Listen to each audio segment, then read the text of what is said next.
fees is because there's much less government subsidy, interestingly enough, and therefore the diversity of funding becomes important. But we also have a profound responsibility on the way in which we teach and thinking about the implications. And it's a challenge all the time, and it's something that I and my colleagues, I know, take extremely seriously. So you've got a point, but we also have different ways of responding to it.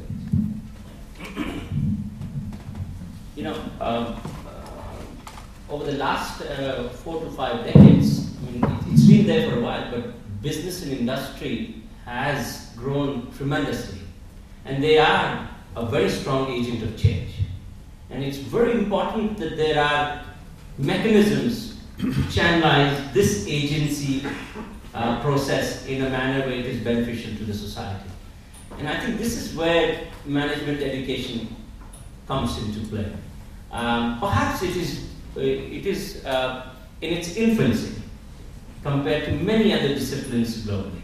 And I think over the next 100 years, as the society changes and management education changes, you will see perhaps a very different kind of an educational force emerging from this educational thought process.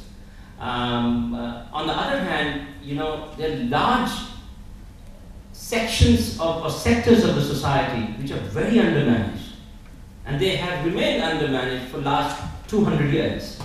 Whether you take education, and you take environment, you take transport, you take water, and I think it requires a very different kind of thinking process, a very planned process, an innovative process to really make them useful for the benefit of society. And I think management comes in. So in some ways, management as a discipline is slowly maturing, and it will take its own time to develop, but it'll be there.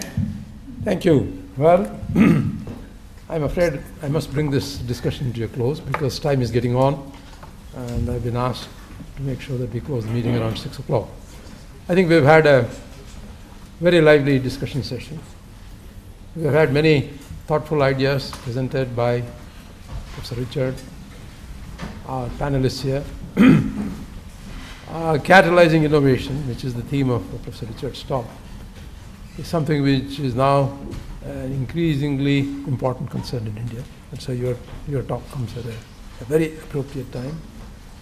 And you made such a comprehensive and brilliant summary of the situation that I'm sure that there's a lot of things that places like the Institute of Science, Cambridge, and our colleagues here from South Bangalore, we should all